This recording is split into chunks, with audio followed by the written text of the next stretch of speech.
It's really my honor to introduce John Liu to our Ecoflix podcast. John is a truly unique individual who started working in one field and ultimately became a world-renowned expert in a completely different and important arena. First of all, John, welcome. How are you today? Thank you. Pretty good. It's a blustery day here in the Netherlands. Nice. So I was alluding to your expertise, which is far-reaching, but as I understand it, you spent 15 years as a journalist, a television producer, a cameraman for CBS, which is a profession in its own right, maybe more than one. And ultimately, you decided to focus upon restoration of the earth, which you have dubbed the great work of our time. To get us started on the same page, if you will, can you summarize what you're referring to when you call restoration the great work of our time? Well, I think it's pretty evident these days, especially. I mean, I've been following this story, I guess, for about 30 years, but it's pretty clear to everyone that we're having major ecological changes. The heat domes and the droughts and the wildfires and floods and tsunamis and hurricanes and pandemics and All just a toxicity. coincidence. It's a Yeah, coincidence, John. well, it's not, No, but right. I think people have been focused on things which are less important than the actual fundamental aspects of life. And when I came to understand that, I had been covering, as you mentioned, the news. And the news when I was young was war and the Cold War and hot war and the rise of China and then the collapse of the Soviet Union. So all these dramatic events were taking place. And then, as you said, I started to consider, first I started to consider the pollution that was emerging in China. They had had a really organic kind of a culture with organic gardening, but it was very poor, And so they didn't want to be poor, and they were working hard to increase their material wealth throughout the 80s. And I went to China first in 1979. So what we saw was that the transition of this organic agriculture country to industrial production mainly for export at that time was creating a tremendous amount of pollution. And so that really concerned me. And in fact, I used to drive to my office and I would see like purple water and like things glistening and I would say, whoa, somebody really should do something about this. But I really meant somebody else because I was much too important going to my office and so on. And after a bit of that, I got kind of sad and wasn't feeling very good about myself. And I thought, if I can see this pollution, I need to do something about it. So that sort of launched me on one thing where I took about 1,000 films to China on the environment from a organization. I was working with a lot of organizations. One was the Television Trust for the Environment. In the UK. And so a lot of British films and films from all over the world were taken to China to show the Chinese people what was going on in environmental thought around the world. And they very quickly got it. And so that was something that was quite interesting to see that transformation. But then the World Bank asked me to go and document the upper and middle reaches of the Yellow River. I think on Ecoflix you can see a lot of the films I made at that time, like Lessons of the List Plateau and Hope in a Changing Climate. Right. But then what happened was when I looked at that and I compared this ecological situation, to the rise of China and the collapse of the Soviet Union, I decided that actually the ecology was more eternal, it was more primary, and it wasn't just hubris or people's egos or desire for power and money or control of other people or something. It was really fundamental to life. So that made me want to focus on it and learn more, because I didn't know that much. I was really mainly focused on politics and economics and culture. And when I started to look into it, I went, oh my goodness, this is very complex. But I didn't really know what I was getting myself into.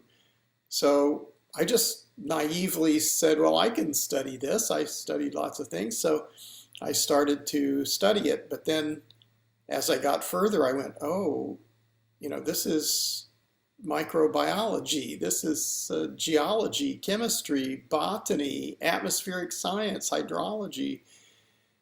And it was pretty interesting, but after 10 years of that, I had some knowledge, and I realized that this was exactly what we needed to address things like climate change or biodiversity loss, and even economic realities that could ensure food security for everyone and full employment. So I just quit being a journalist and started making films and studying, and then that led to other things. Yeah. So, I mean, like our parents who faced an existential threat in the form of world wars, your recognition is, I think, earlier than most and very important, that really climate change and what we've done to the planet really is an existential threat of our generation, which makes it, unlike the wars, the great work of their time, it's the great work of our time. And I completely agree with you. And I think it's such a great revelation because so many people don't elevate it to the importance it deserves. And I appreciate your sort of being on the forefront of that. So let's talk a little bit about the Loess Plateau, because it has, in and of itself, set some parameters. It's taught you and the world some pretty important things about the scope of potential restoration, the speed of restoration. And without getting into the granular part of it, can you share some of that so people have hope that this can be done? Yeah, I think when I first went out there, I knew that this was the cradle of Chinese civilization. So this is the area where the largest ethnic group on the planet emerged from. And I also knew a little bit of the history, and it was quite clear that the early dynasties, the Han, the Qin, the Tang dynasties, these were there. They were, they had their palaces and their, everything was there in the Loess Plateau. But I lived in Beijing, and Beijing is the capital of China now, and it's a long way away from the Loess Plateau. But the Loess Plateau, as I believe you've said, is like the size of France. It's not a small area. No, it's not small, but I mean, the size of France in relationship to China is Sure. still a piece of it, Right. I think it covers parts of 7 different provinces in China. So it's not small. And it is really where the character of the Chinese people came, because when they started to build up their civilization, they started to disrupt the soil and the vegetation, and that had a big impact on the river, the Yellow River, which they used to call the Mother River. And this impact was that they were siltating the river. So there was much more runoff going into the river because of the disruptions to the soil. and the loss of the vegetation, and this caused flooding. So there were 1,500 floods in recorded history, and they started recording history a very long time ago and were very precise, how many people died and what happened. So you could kind of look through this and you went, oh my goodness, for 1,500 times? And sometimes millions of people would be killed, and the whole buildings and their infrastructure would be destroyed, and they would build it back. So I think this also not fix the underlying problem. They didn't understand the underlying problem. Right. They only saw the immediate. So it was more like a Band-Aid or like a. Well, it's pretty normal human behavior, really. We don't look beneath the surface too often.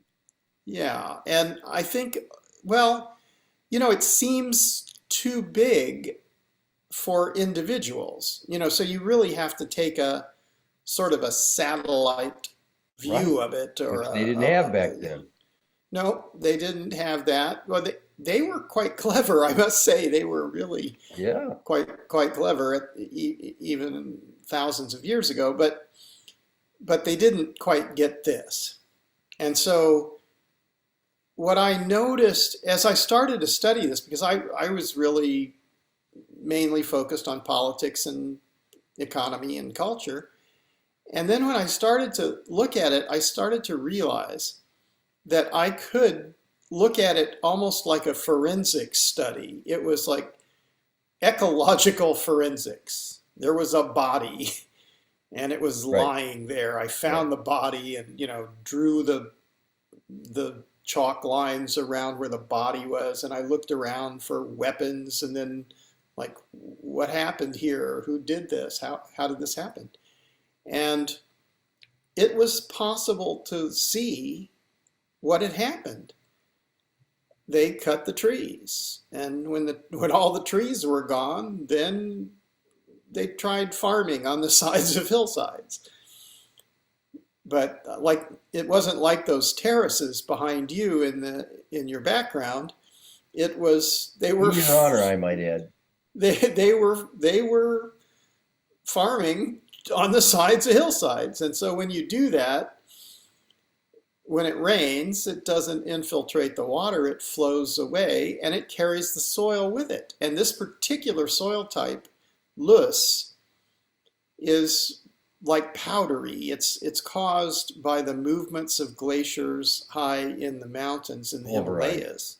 Yeah, and it blows on the wind, and over millions, and I guess possibly billions of years, it accumulated on that place. So it's actually a subsoil if you really think about it. Because after you have evolutionary time, you have the life and death of generation after generation of plants and animals. And they give up their bodies, and those bodies disintegrate and mix with the geologic soils. And the next generation of life grows up in there and is nurtured by the nutrients in the decaying organic material. Right.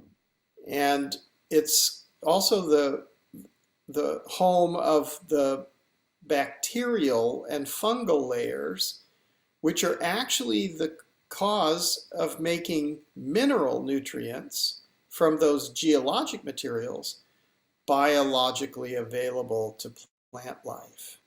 So, learning all these kind of, well, maybe slightly obscure things. Invisible to the naked eye, obviously. Yeah, but clearly important. Yes. And as I saw this, I realized that the trajectory of the civilization as it developed was exactly opposite to the trajectory of the evolutionary succession that had created the most nurturing place in China. Yeah. So they took the most nurturing place in China, and over thousands of years they destroyed it. When you say the most nurturing, it was a beautiful forested, lush ecosystem. There's evidence of enormous trees. There's fully forested, but it's a mixture between forest and grasslands. So very similar to the Rift Valley, actually. I think it had a lot in common with other cradles of civilization. Yeah, that's a pretty biodiverse area. Yeah. And Mesopotamia. So I think what we see now is it's very difficult to look now at the area between the Tigris and the Euphrates and think this is the best place where you could grow a civilization. Right. But actually, it was the land of milk and honey at one time, and so it was really quite beautiful. Right. But without knowing about the importance of these different symbiotic relationships between the microbes and the fungus and the plants and the animals and the water and the air, then it was just like humans saying, well, that's for us, we'll take it. And taking it, if they took it without understanding how the processes create these systems and then constantly filter them and continuously renew them, then they began to destroy the system. And I found that not only in the Chinese Loess Plateau, but in virtually all of the cradles of civilization around the world, the same process has taken place. Yeah, because they're chasing the degradation and they don't really understand what they're doing, and they make it worse rather than better. And it continually gets worse and worse and worse. I don't think they're even thinking, generally speaking, in the past, I don't think the people were at all thinking about the Earth systems. They kept looking at it, and they looked at what people made. We're still doing that. We're looking at our computers and our phones and our cars and our airplanes. But finally, all of those things will turn into nothing. They will rust and degrade. I want to talk about that at some length in a bit. Okay. But in this whole process, starting from your evolution at the Loess Plateau, you've not only gained insight, you've gained attention. You've been asked by some very significant people to lend your insight. Can you just give people some idea of the kinds of people that you have been advising over the years leading to where we are now? Well, I don't know if I've been advising. I've been trying to explain to people what I'm seeing and understanding. And they asked you for that insight. Well, yeah. So the first thing was that the World Bank and the British government were paying for me to do this research, and the Chinese Academy of Sciences and the Ministry of Water Resources in China and the Ministry of Environment, they were all collaborating with me, but I was like a very minor character, as far as they were concerned. This cameraman from, so I was just working away, but I was looking at it more like as an amateur, because I was just passionate about learning about it, and I was always curious, and this was the most interesting thing that I'd ever been presented with, and so I just followed it for a long time. And as I followed it for a long time, the situation massively changed. And seeing that it was possible to rehabilitate large-scale damaged ecosystems kind of was a revelation. And I thought, oh my goodness, we can do this. And if we did this on a planetary scale, we would, change everything. Everything would change. And we're facing all these problems, and everybody's looking for the problems, but they're mainly talking about it. They're not really doing what is needed to fix it. So I was asked, after 10 years, the British, who were paying for this research, sort of said, okay, that's enough. You have to give a science lecture. And I had dropped out of college to be a cameraman, so I thought, like, give a science lecture. Okay, I'll do it, but it sort of felt like, really, all right. So I go to give the science lecture, and I can't really understand what's going on because I'm the least important person at the conference, and the important people are giving their presentations, and nobody's listening. And anyway, it's kind of hard to understand because they're like creating big words with that, because I created this word, so now it will be used again and again, and everybody has to credit me for making this very long word, which is really just 5 words put together, but okay. And the other people they have the paper in their hand, so they don't actually have, and the guy's reading it in a monotone, and it's like nobody's really listening. They're falling asleep, and I'm getting scared because I'm thinking I have to go up there and speak to this is kind of not really what I thought it was going to be. I thought it was going to be like Einstein and Darwin or something, but no, it's this. And so what was interesting was when I got up there, they said, "Well, this guy, we don't know him, go." And so I come up and, but I have broadcast video of everything that I've been studying for the last 10 years, and I learned how to tell the story using a normal, images, but a normal time, space continuum and logic. So it makes sense, and everybody's listening and looking and watching. And at the end, there's kind of silence. So I thought maybe that's not a good thing. Maybe I failed or something. But in fact, I was asked, I was kind of got a lot of requests then to go to graduate school, which I took up, and I went into a lot of study in Europe in many different institutions then.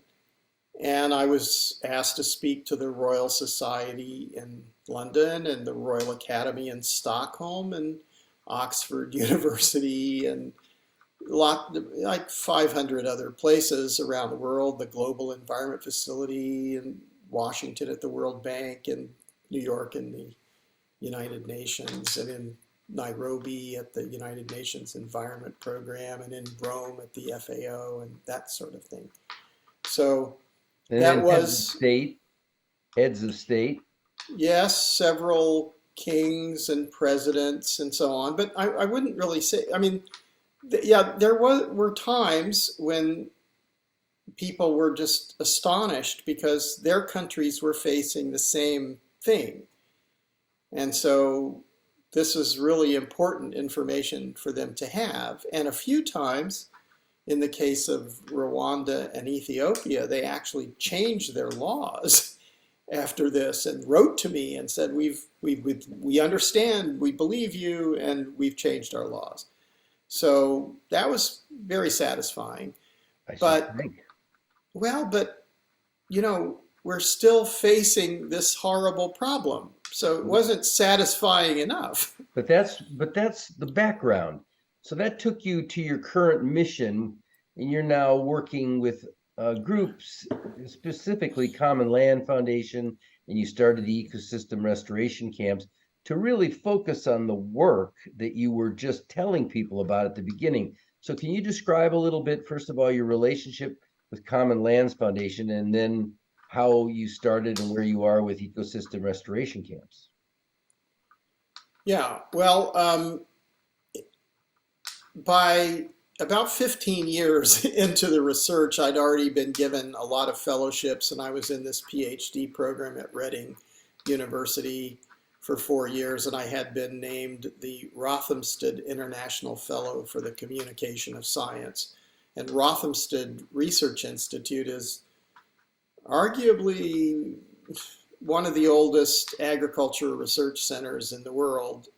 It was founded about the time of Darwin and Malthus, and Malthus had made his analysis of human growth rates and the growth rates of agricultural yields, showed a potential terrifying outcome where human population was growing at exponentially, but the crop yields were statistically just growing in small percentages arithmetically.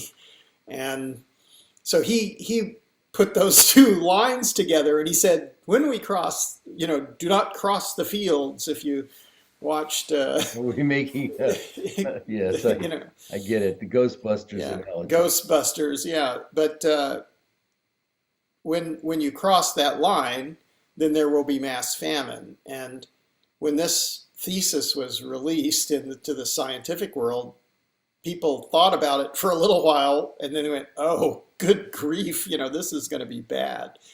So there was a lot of work at that time to find out artificial fertilizers and industrial agricultural methods and so on. So it had a short-term effect of stimulating crop yields, but it also had unintended consequences of reducing the ecological function for landscapes.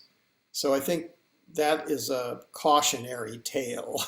But how did that lead you to Commonland Foundation?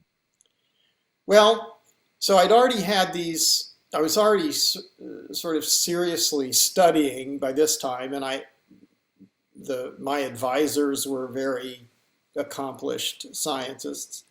And so I was getting asked to do these various things like speak at the Royal Society and so on. And a friend of mine was a professor at Uppsala University in Sweden. And there is a forum in Sweden called the Tallberg Forum. And it's a sort of exclusive meeting of leaders who talk about things. And they have different issues that they talk about different years. But in this particular year, 2009, it takes place in June. At least it did then. They've kind of changed their formats these days. But it had been going on for quite a long time, and the audience, the people who attended this were like the Undersecretary General of the United Nations or the head of the European Environment Protection Administration or the chairman of the International Union for the Conservation of Nature, that type of guest. And so again, I don't think anybody knew who I was, but I was invited to go there and speak. And that particular year was an important year because Johan Rockström at the Stockholm Resilience Institute at the time, I think he's moved to another institute now, but then he was the head of the Stockholm Resilience Institute, and he presented a paper that was a draft paper. It hadn't been published yet, but it was quickly published. I forget if it was in Nature or Science, one of the two top journals. One of those it was. And it was the planetary boundaries. It's one of very highly referenced work. And it showed where we were passing the Earth's ability to be sustainable in numerous areas. So he was pointing out climate changes. He was looking at species extinction rates and toxicity and ocean acidification, thermal expansion of the oceans, all of these sorts of things. And it looked pretty bad. He had it graphically showing that we're passing planetary boundaries here and there, and we're close here. And this one we can't even calculate because it's too complex now. And so this was not good news, obviously. And I remember that I spoke after Gro Harlem Brundtland, who had been the Prime Minister of Norway and the head of the World Health Organization. And she told the story of the rise of the conservation movement, starting with the Club of Rome and meetings in Stockholm, and then and Silent Spring with Rachel Carson. And it was pretty depressing because that rise of the conservation movement, you could say, well, that's nice, we have a conservation movement, but there was more toxicity, more climate change, more species loss than before. So it was still pretty depressing. And so there was a kind of a depressive feeling in this thing, in this forum. And then I presented the restoration of the Loess Plateau. And it was like a great relief for people to know that there's hope, that possible, we could, yeah. it's possible to rehabilitate. And when that happened, a man came up to me afterwards and said, we have to work together. It's Willem Ferreira, who is a good friend of mine and who has just suffered quite a terrible tragedy in his family. But he came up to me at that moment and he said, we have to work together for the rest of our lives. And I said, well, okay, but it's not long enough, because this work will take longer than one generation. We're going to have to shift and make this the central intention of human civilization, to restore Earth systems. But anyway, we started working together, and he had a high position in the International Union of the Conservation of Nature. He was the country director for the Netherlands, and I started working as a research fellow inside the IUCN, got to go all around the world to continue my studies, but I started looking at function instead of dysfunction, which was really good. And together he raised money, and I've got 30 Minutes on the BBC and made Hope in a Changing Climate. So this was broadcast one day before the Copenhagen COP15.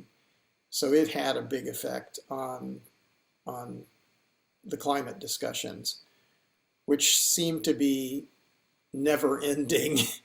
So, and still are. And still are never ending, but it's also moving toward the Sinai Peninsula, which is interesting for me. And I just received my full accreditation to go to the COP in the Sinai later this year. So that's kind of interesting. Yeah.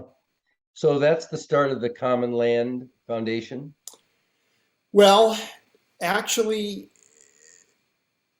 not quite yet, but so I'm going to get there, I promise. Yeah, Willem was the head of the IUCN Netherlands, but after a while he quit, and he took a sabbatical to consider what he should do, and he decided to create a new foundation dedicated to restoration, and that has become Commonland, which is a very early and pioneering leader in restoration around the world. It now has over 2 million hectares in restoration and has begun to work with especially indigenous groups in Australia and in Colombia and India.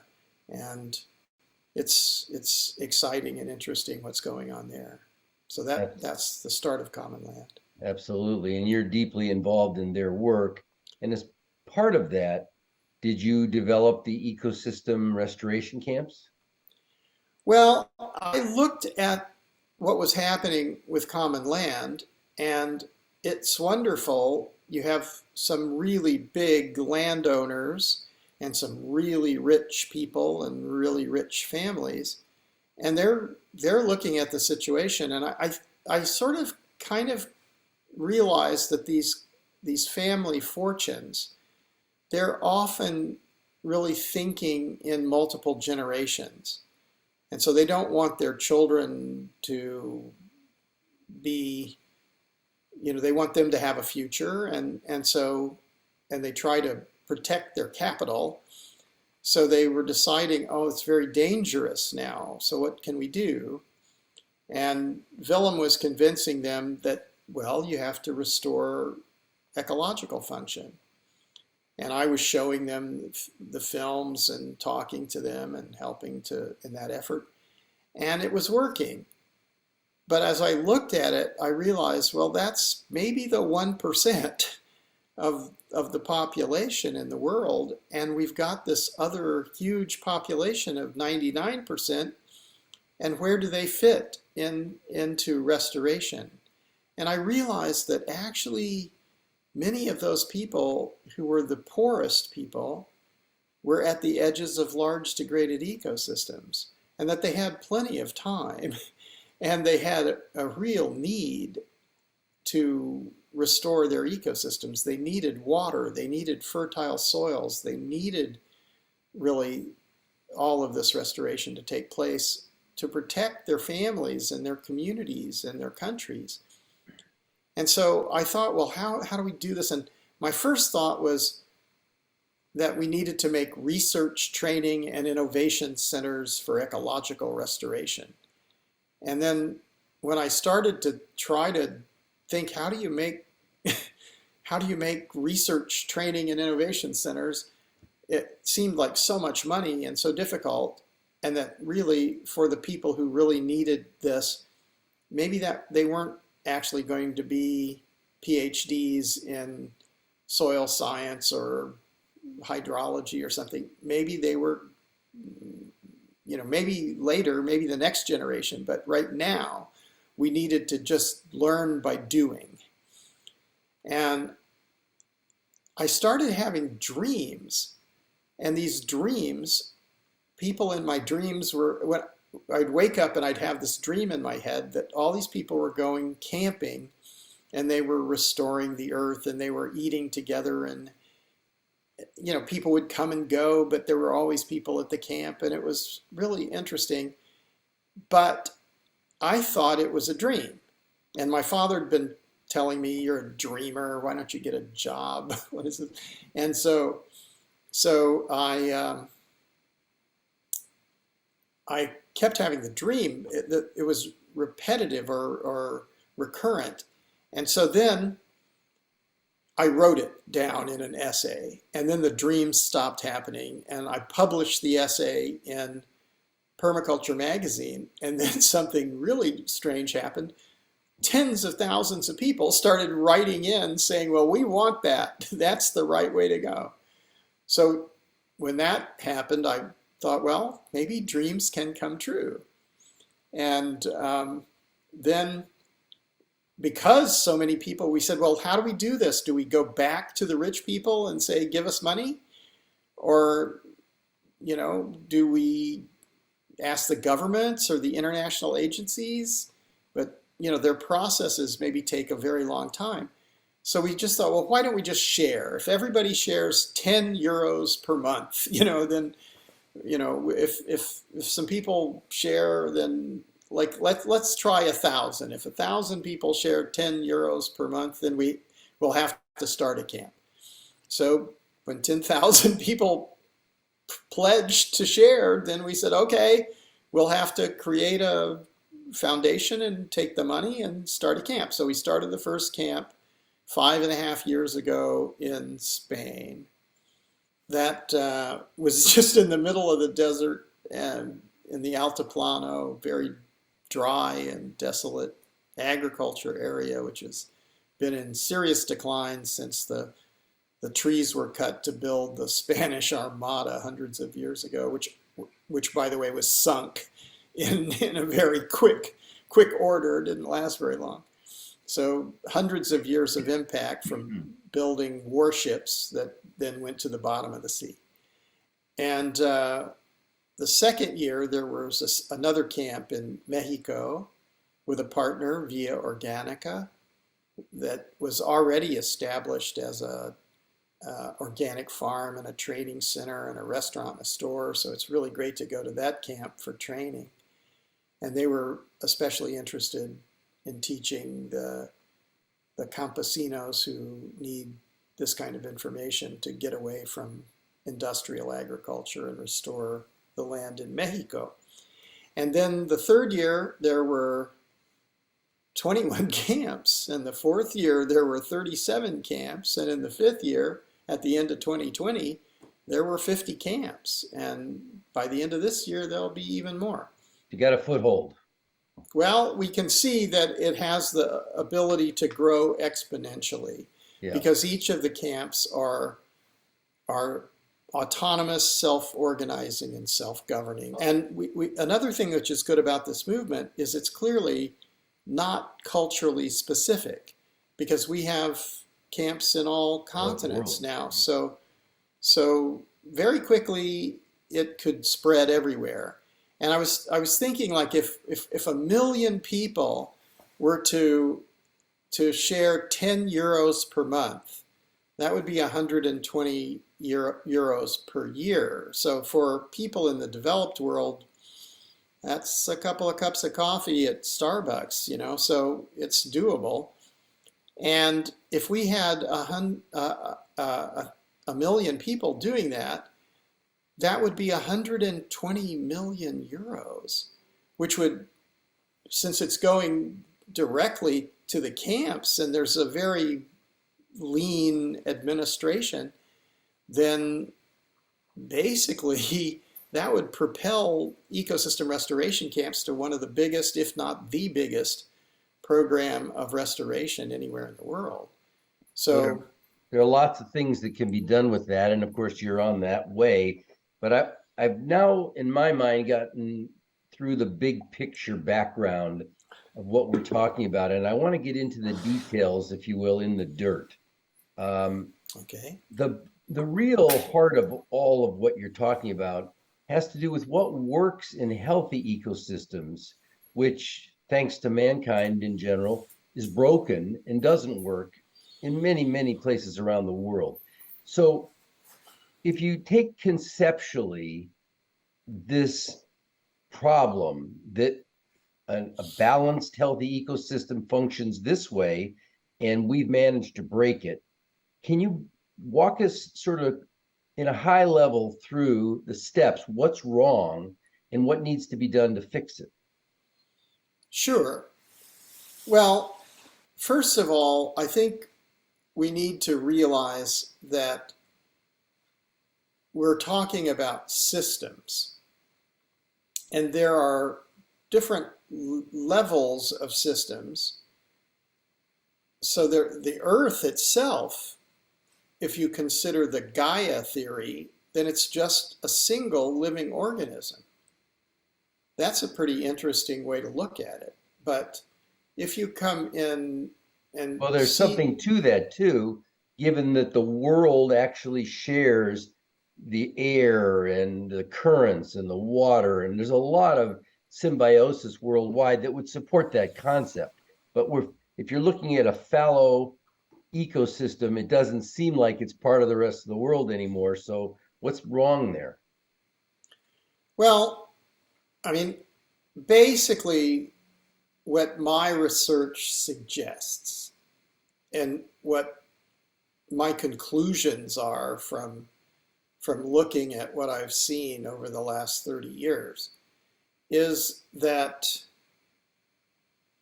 evolutionary succession, there's tremendous amounts of evidence that evolutionary succession exists. You can find fossil evidence, you can find ancient pollen evidence, and you can date it sort of within a 10 million years, or, you know, you can get pretty close anyway, because we're talking about 3.8 billion years of evolutionary time.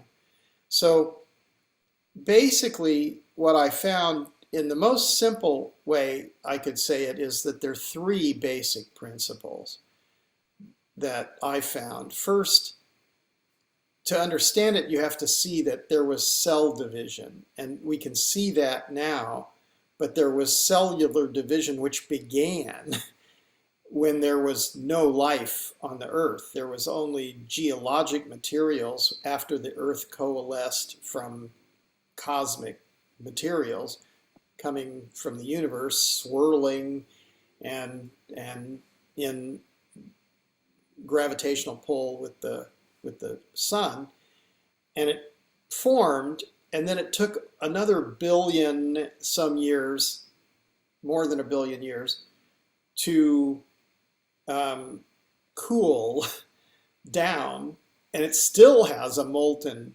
core, which is why you have volcanoes blowing up every once in a while. But the outer part was cooling, and then cell division began, I think, I'm speculating, but perhaps in the oceans, and then it turned into blue-green algae. Blue-green algae began to form, and they were photosynthetic. But when cell division takes place, they live, they die, they live, they propagate, and they divide. In this case, they don't actually do much but divide, and then they die. But if they live, divide, die, live, divide, die, and they just keep doing this, it's growing. Again, exponential. So it's always constant accumulation. There's more. And then you have this beginning of photosynthesis, which is showing differentiation and speciation.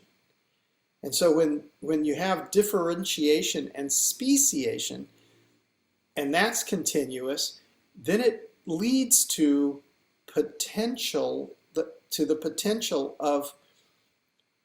the infinite potential differentiation. So that there's many plants, many animals came out of that. Yeah, and well, it's still evolving. In the wrong direction, but yes. Well, I'm not sure that the evolution is continuous. Right. But there is a disruption. So this I would describe as dynamic equilibrium. So when you start to have this type of differentiation and speciation and growing systems, but it has to seek equilibrium. And if an asteroid hits the Earth and blocks out the sun for a year, it's going to have to seek another equilibrium. So when humans start to do other things and don't understand how nature is organizing all these living, self-replicating systems, then it disrupts it. So it has to then reestablish itself at a lower dynamic equilibrium. Right, but I need to get you down to what I would call the more simplified, not global version of in any given ecosystem, the hydrological cycle that is broken, that we talk about in these ecosystem restoration projects. Right. Well, I think it's important still to understand that there's this constant accumulation. Right. And the three principles that I looked at are biodiversity, biomass, and accumulated organic matter. So when you have this consistent accumulation and photosynthesis, then it leads to an oxygenated atmosphere. And it's also processing the moisture. So it leads to a freshwater system, and then it leads to soil fertility, and then obviously it has this massive diversity. So all of these systems are part of the same system in a way. Interrelated parts of the same process. But if we don't understand this and we interrupt it, then actually we're causing a different trend line. So if you always have more and more accumulation, then you have the Garden of Eden. And if you have always less accumulation, you get a desert. Right. So the restoration of it is to look at the system and understand, okay, I can understand through using the kind of ecological forensics what's happened here. And I can see, if I sort of reverse engineer the damage, how I would put it back together. So, for instance, in California, where you are, the Pacific Ocean is the largest body of water on the planet. And there's enormous evaporation coming off of the Pacific Ocean. And it comes in to California toward the coast. And it blows in. And what was there for thousands of years was this massive coastal forest with thousands, 4,000-year-old trees, 400 feet tall. We fixed that, didn't we? Well, but I think what's interesting is what's going on with that. So that they're capturing all the water. And then below the canopy is 400 feet high. And that means that the solar radiation is interrupted at the height of the canopy. Now, if you take the canopy down, what are you doing? You're increasing the surface temperatures. If you totally lose it, you're going to raise it by huge amounts, 20 degrees centigrade or 25 degrees centigrade. But if you have the canopy 400 feet high, you're going to have this cool, moist, regulated system.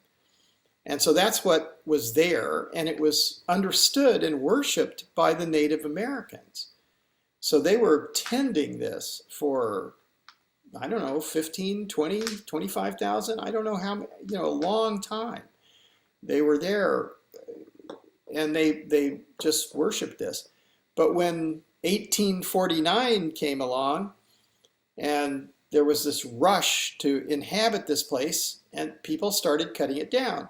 And now, less than 200 years later, it's gone. Well, 95 to 97% of it's gone. So you have 3 to 5% remaining. And so that is a tragedy, but it's also an opportunity.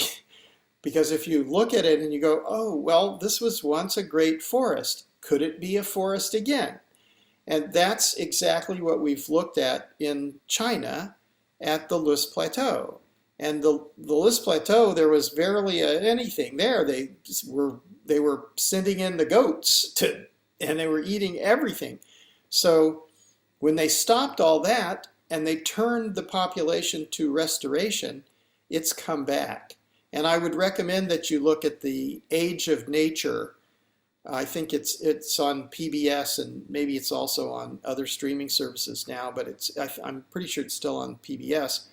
And you can see 25 years of the changes on the Loess Plateau in that film. Yeah. So it's possible to bring back this kind of system, and when you do, you're bringing back the hydrological cycle. You're lowering the temperatures, and you're kind of also moderating the wind speed, the wind direction, and the temperature of the winds. So one of the things that we've been seeing lately are these heat domes and the possibility of fire tornadoes. This was a very bad situation in Colorado last year. And this is vortex activity. It's actually biblical. It says in the Bible, if you don't do the right thing, you're going to reap the whirlwind. So I think we might want to go back and read those passages. But I think the point you were making about lowering the temperature has to do with protection of the earth below from the sun's rays, so that the moisture that does come from the air or from rain or whatever it is has a chance to settle into the soil. But then you get to the biomass you talked before, which is the loam or the soil that is capable of actually holding that. so that this cycle can continue as opposed to washing off, like you were saying in the desert areas? Well, yes, sort of. The biomass is actually in the plants itself. So like your body is 70% water. And that's true of the trees and other living beings as well. And so that is where the water is. Now, if you take away 95 to 97% of the surface biomass, and actually the term for the soil should be necromass, because when the biomass dies, it is directly analogous to biomass. So you have this much biomass and you have this much necromass, but it's changing. There it's in a transitional stage, but it is the habitat in the necromass. Right. That is, so I would call it, the other side of that you could call it accumulated organic matter. So I want to get through this now so that we could talk about some other things in the interest of time. Your entire work has spanned periods, and as I mentioned, I think we have an entire swim lane on Ecoflix devoted to your films. I guess you mentioned it, and projects. And one of the films is only 5 minutes long. It's Real Wealth. And in my opinion, it kind of touches the third rail if we were talking about transportation. And it's really quite on the nose. And it expressly addresses the human, I would say, it's not confusion. I'm not quite sure what the right word is, but the human misdirection involving the value of what we're calling money or value. As you alluded to earlier, man-made toys, cars, computers, airplanes, as compared to the natural functions of ecosystems. And I want to touch on this because it seems so logical to me, and I want you to explain it. Obviously, without air to breathe or water to nourish life or fertile soils to grow food and ecosystems we need to sustain life, as you put it, what value is our money? We don't exist anymore. And this brings us to your concept regarding our notions of value and your, I think, important message about focusing on the derivatives as opposed to the fundamentals. What we're calling valuable is all derivative, and we're not placing enough value on the sustainable, functional ecosystems. Can you break that out a little bit and talk about why and how we would create a value system based on functional ecosystems? I can try. I would add a few more words to the lexicon. Okay. So I think what I noticed was that there are biotic living systems. And that's usually very different from what humans are talking about. Humans are talking about abiotic systems. So they're extracting resources and modifying them into something. So, you turn it into something and then it's a derivative. So this is a thing, but actually the systems that we depend on for life are living systems, and they are primary systems. So you have primary systems and then you have the derivatives. The other thing I would say is pretty important is that this is not new. This has been going on for a very, very long time. But there is a pre-moment that, in human, I guess it's prehistory. In human prehistory, we were prey before we were predators. We were hunter-gatherers. We were semi-nomadic herds people. We were settled agriculturalists. Then we were people who lived in cities and communities and so on. But basically, each generation is here for a short while, and then we die. So we've been working under this idea that we can own the earth, but actually we're going to give up our bodies and the earth owns us. So the idea that ownership is a concept. We've created this concept, and it's a concept which has allowed some to get rich, but it's made many, many, many people poor around the world. So there are billions of poor people at the same time that they're billionaires now. So if you really look in an honest way, you have to realize that in our DNA, in our cells, every piece that's in our bodies has been in the bodies of other living things. And that our DNA carries the messaging from the beginning of time, and that's true for every human being, and not only every human being, but every living thing. So when we understand this, it takes us to another level of thinking about what is human rights. Do you have to buy your human rights? Do other life forms have rights? Do the elephants have rights? You're arguing with the wrong person about that one. Do the whales? No, I think you know the answer to this. I certainly think absolutely they do. Right. And so basically we've now come a very long way to something which at the core has a mistake.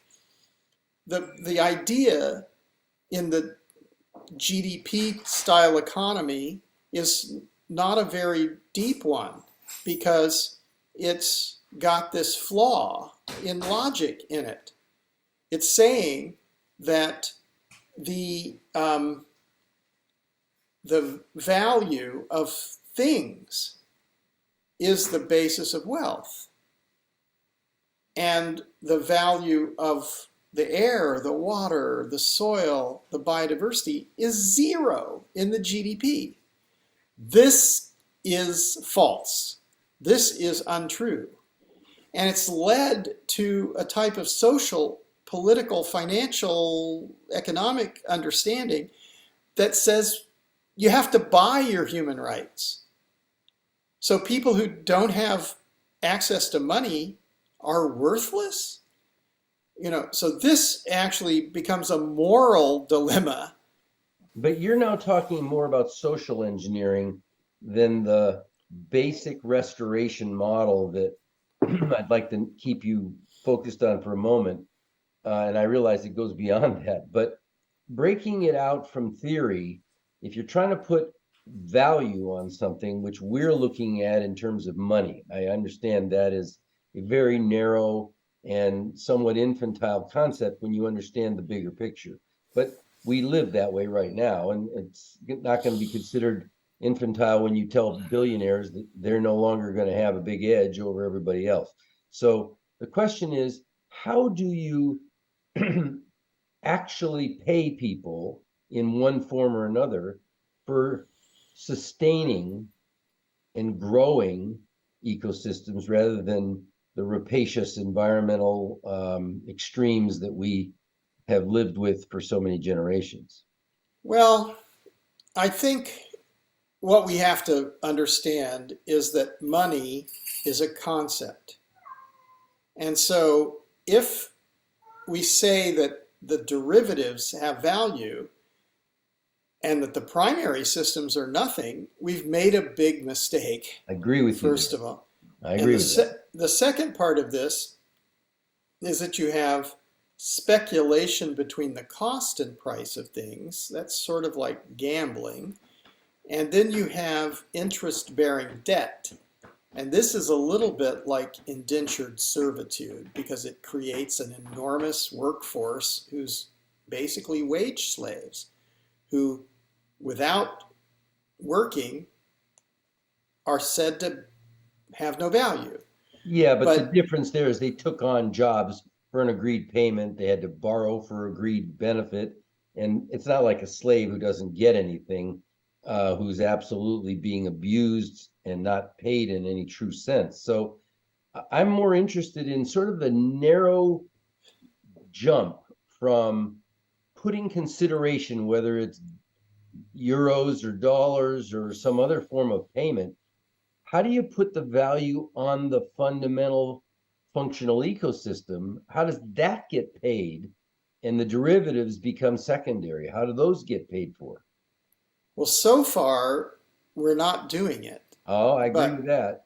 but if we were to understand this, then I think we would have to have an economy where ecological function is the basis of money.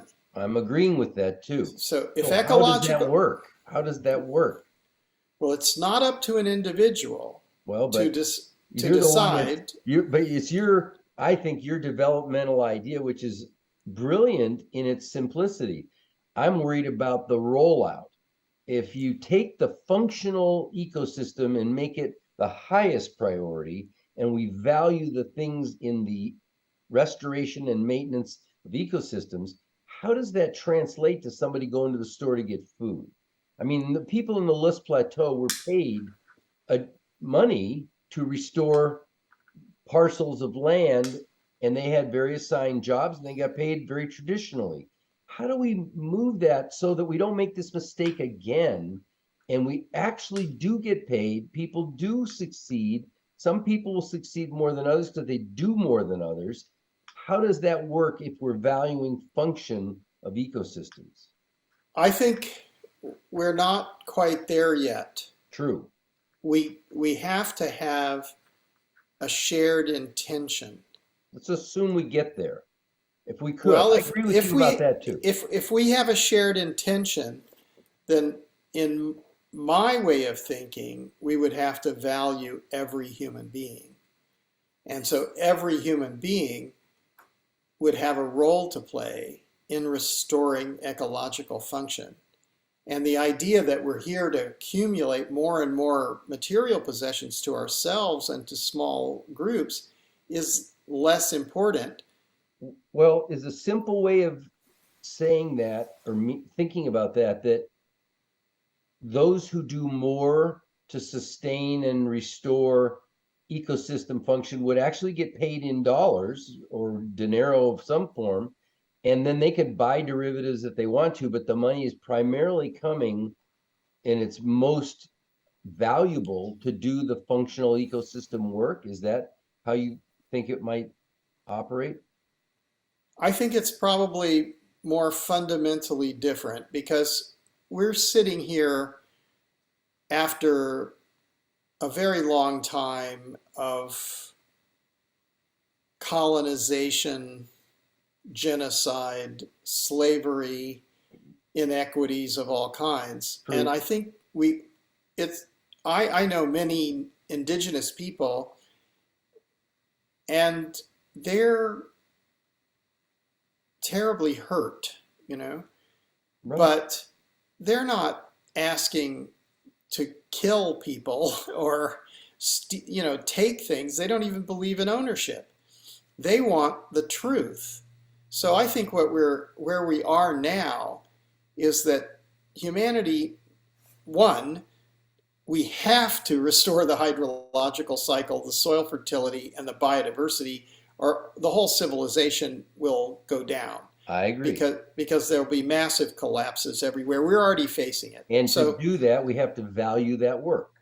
and we have to value every human being because the people who are going to do the work have to be cared for. Well, let's say somebody, we look at it now, owns the land, and they hire people and pay them to do the work, much like the List Plateau.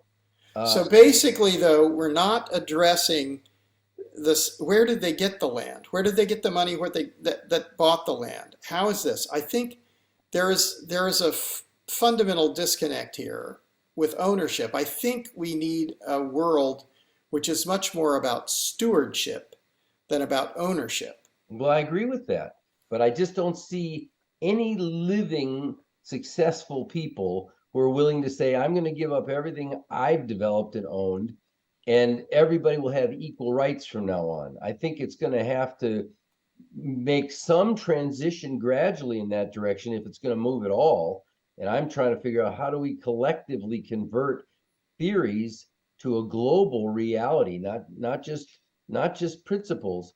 So I can see very easily people who own property or governments that have control paying people well, perhaps, to do a lot of different things to restore the ecosystem function that we need. But then I'm wondering, how does it continue? Assuming we were to get to the point where things are functioning, is it just a matter of maintenance? People get paid to maintain the earth, and that becomes a very high paid job? I'm just trying to find out how we actually make this all work once we've converted our thinking. Well, I think I would rather go back to kindergarten and we all learn to share. Because if you look at this and you say there are 8 billion people on the planet, and then you look at the kind of conspicuous consumption that's going on, the billionaire class with yachts and aircraft and everything. And so obviously this is inequitous. And actually I'm pretty sure that those are not the happiest people on the earth either.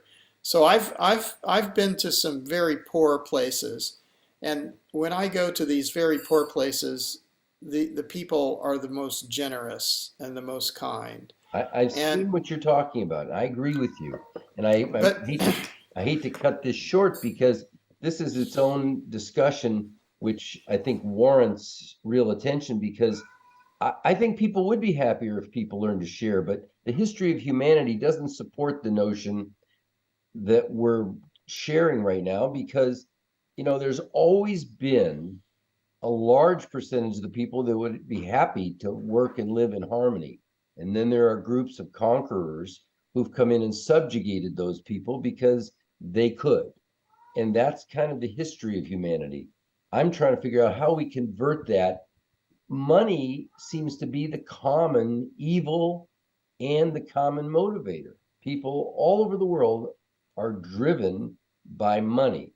So I'm trying to see if there's a way to follow everything you're saying up to the point of valuing the sustainable functional ecosystems and just make it sort of symbiotic with what we're doing now, only a redirection of emphasis. So whereas people would not necessarily be driving so hard to get airplanes, they'd be driving more to be able to restore more ecosystems and return more ecosystem function, because that's the most lucrative thing they could do. I think this is not up to individuals to decide. I think this is something that we need a tsunami of consciousness, and we need an economy of love, and we need the ability to recognize justice. So there's so many things which are inequitous and fundamentally wrong, and they can be addressed. And at the same time, the majority of people get up every day and try their best to do what's right. And so it's, I think that there are certain things that we've been talking about today which are fundamentally true. And these will be, if humanity survives, will be part of a new civilization. And there are certain things that we have now that can't be part of a new civilization because they are carrying on things which were wrong in the beginning, and they'll still be wrong if we carry them on, and it won't satisfy that. And it's not up to an individual to say, we're going to do it this way because John said so. Right. I don't think that's the way it works. I think it works that we sit down together. I've been in Mongolia a number of times. I love Mongolia.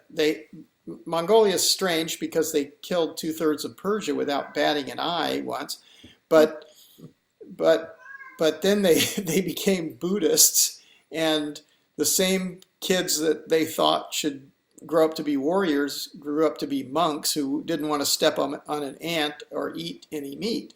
So it's an interesting Evolution. yes, change. But what happens? They have what's called the Hural, and they don't talk very much because they're out on the steppe and they're very far away from one another, and so they're a little bit, standoffish. They're not babblers, generally speaking. But they would all somehow know that the Hural, the great Hural, the meeting of all the Mongols is going to take place at this place, and they all ride their horses over there, and then they sit down and they're all quietly sitting there. And then somebody will speak. And when somebody speaks, everybody's just kind of considering what they said. And then there's they don't really say anything, but there's like a feeling like, I don't know, that's not really exactly it. And then another person will get up and speak. And then there's like, that was, yeah, that's kind of where we believe. So I think actually human civilization, we're more like a species. We think we're individuals, but we're not even single species. We're symbiotically related to bacteria and fungus. We even have DNA from photosynthetic material in our bodies. So, and we're going to die. So basically we're alive now, and what are we contributing? Are we contributing to build up a pile of material possessions, or are we contributing that our lives had meaning, that our thoughts are incorporated in the sum of human knowledge in the coming generations? So I think, I'd love to answer simply the hardest problems in the world, but I'm not quite sure if it's possible. Well, I think you've done a tremendous amount to move the needle forward, because the most important discussion that we are having, I think, in the world needs a huge infusion of your science, your intellect, and your development of the thinking along these lines. This has been a very important overview, and I totally get the need, and I aspire to a complete revaluation of ecosystem function, which has literally not been on the radar. I mean, people just have ignored it. That has got to become a high priority. And I hope maybe this can be a kickoff for some thought to how we can rework our financial systems around the notion that valuation of ecosystem functions needs to become one of our highest priorities.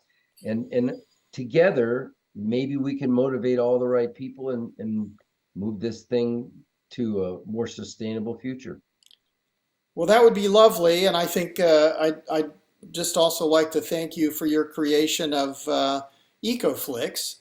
And I think that this is a good subject, for instance, for a series on human civilization. Yeah, we need it. Where could we go? And another one I'd really like to do is to gather all the organizations and individuals who are working on the restoration of the Santa Monica Mountains. And I have talked to Dennis, and I'm anxious to get started with that and with you on that. I think it's a very worthy project. Excellent. Well, I think there's plenty we can do, but there's some things that require all of human civilization to come together and agree on. So, well, we're only one of each of us, and we'll do what we can. But I think that you've done a tremendous amount to inspire and motivate people. And I hope this conversation today will bring in thousands or millions more people to understand your thinking and help move this ball forward. So well, and thank you for making Ecoflix and reaching out to all these people so that they can see these things. Thanks.